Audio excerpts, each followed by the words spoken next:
कधीच नाही चुकणार तुमचे फेवरेट टीव्ही शोज झी5 सोबत, तेही एकदम फ्री. देशमुख साहेब नमस्कार नमस्कार. काय नाही, तुम्ही पाठवलेला कच्चा माल पोहोचलेला आहे गोडाऊनला, गाडी आलेली आहे. हा नाही, अजून एक विषय बोलायचा होता. अजून थोडा कच्चा माल लागत होता. किती टन शिल्लक आहे आपल्याकडे? बर, एक गाडी पाठवून देताय मग संध्याकाळपासून. हा, पेमेंटचं काय ते आपण सेटल करूया संध्याकाळी. मी फोन करतो तुम्हाला.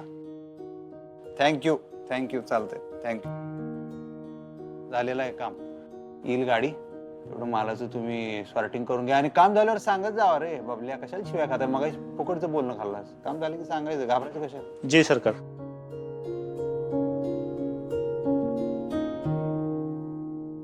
सरकार डबा पाठवलाय घरनं. ए नाही, धनाची भूक नाही, राहू दे. तू घेऊन जा डबा. भूक नाही. अहो सरकार, सकाळी बी तुम्ही काही खाल्लं नाही. ए नाही रे बाबा, नको आहे म्हणलं ना. घेऊन जा डबा, खरंच नको. मी आज जातो पण जेवण. अरे तुम्हाला काय कुणालाच एकडाव सांगितलेलं कळत नाही काय? घेऊन जा. डोसकं फिरू नको तू आणि डोसक्याला ताप करू नको. जा. मी डबा परत घेऊन गेलो तर थोरल्या साखर रागवतील माझ्यावर. ठेव मग, डबा राहून दे इथं. तू जा, दिला म्हणा. तुझं बरं झालं आलास. ते देशमुखांना फोन केला होता. ते अजून ऍडिशनल कच्च्या मालाची गाडी एक येणार आहे. त्याचं काम झालेलं आहे. त्याचं नियोजन लावून घ्या मात्र. संध्याकाळपर्यंत गाडी येईल. ते बघतो मी.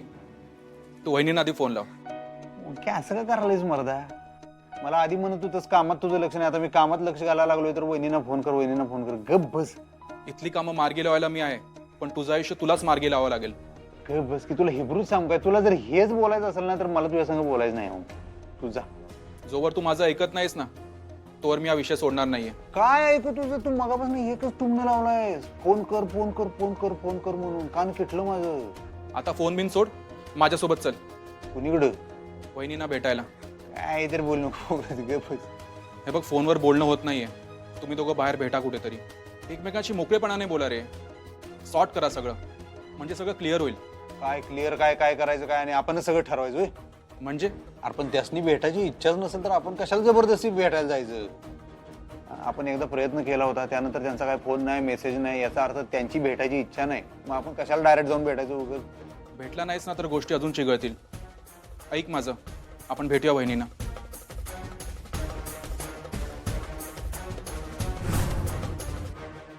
चल, आता शाळा सुटून बराच वेळ झाला, हो की नाही? आपण बराच वेळ या धड्याविषयी बोललोय. आता तू घरी जा.